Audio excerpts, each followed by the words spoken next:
So you picked the book of Philippians, and we're very interested in finding out why you picked Philippians and why you picked the topic of lasting joy. Yeah, I picked the book of Philippians for a few reasons. One is actually just very pragmatic, and that it's short.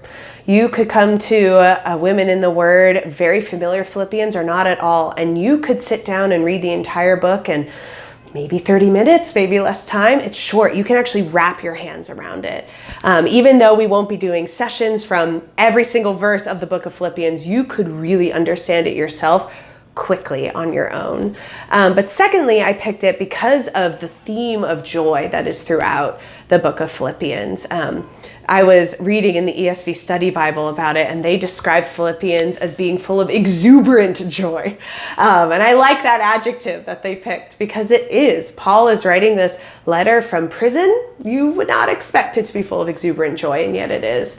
And I believe that that is because Paul not only loved Jesus, but understood what being a Christ follower gave him, which is joy that is not rooted to his circumstances.